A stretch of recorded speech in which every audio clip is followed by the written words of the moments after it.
देशद्रोही हैं और देश की आज़ादी में सिखों का, मुसलमानों का, पिछड़ों का, दलितों का, वंचितों का, आदिवासियों का जो योगदान है उसका 100वां भाग भी जो है आरएसएस के लोगों का कोई योगदान नहीं है।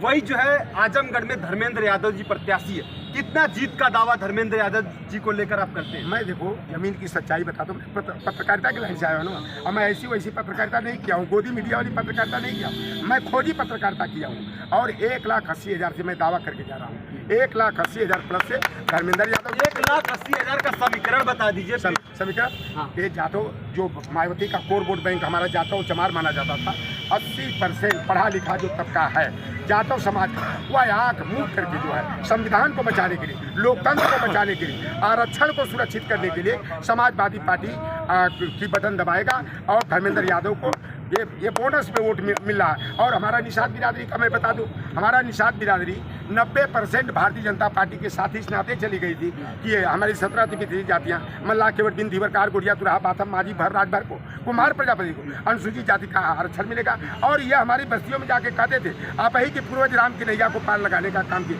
आप लोग तो राम भक्त हो, लेकिन इस समाज का फूलन देवी की प्रतिमा नहीं लगाने दिया। निषाद राज की जयंती है, अखिलेश यादव जी ने दिया था, उसे 5 अप्रैल को उसको खत्म करने का काम किया। बालू मौरंग खनन का मत्स्य पालन का पट्टा हमारे निषाद समाज को मिलता था, ई टेंडरिंग की व्यवस्था करके खुली नीलामी करके हमारे समाज से छीन करके माफियाओं को देने का काम किया। इसलिए ये निषाद समाज इस बार जो 95%, चाहे मल्लाह हो, चाहे केवट हो, चाहे बिंद हो, चाहे कश्यप हो, एकजुट होकर समाजवादी पार्टी के वोट देने जा रहा है। और जो अति पिछड़ी जातियाँ, चाहे मौर्या हो, चाहे कुर्मी हो, राजभर हो, चौहान हो, प्रजापति हो, ये सारी जातियों का बड़ी संख्या में, बड़े परसेंटेज में जो है समाजवादी पार्टी की तरफ रुझान बढ़ी है। इसलिए दावे और बड़े हो सकते हैं, लेकिन जो मुझे अभी तक का ग्राउंड रिपोर्ट मिली है, 1,80,000 से अधिक मतों से धर्मेंद्र यादव जी और लालगंज से 1 लाख प्लस वोट से जो है दरोगा प्रसाद सरोज जी जो है चुनाव जीते। वही संगीता आजाद जो है बसपा छोड़कर जो है भारतीय जनता पार्टी ज्वाइन कर लिए, सांसद थी, नीलम सोरकर को टिकट मिला, तो उनके जाने से क्या समीकरण वहाँ कुछ बदलता है? कोई 1% नहीं। अरे दलबदलुओं के जाने से क्या सकते गया,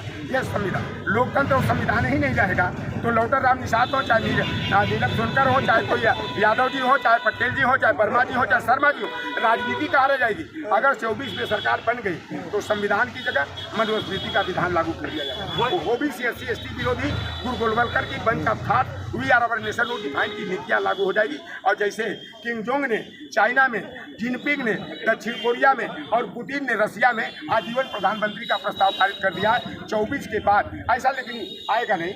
ये 400 पार का नारा दे रहे हैं, असलियत यह है कि 400 पार सीटों पर ये चुनाव हार रहे हैं, इनका खेल खत्म हो रहा है।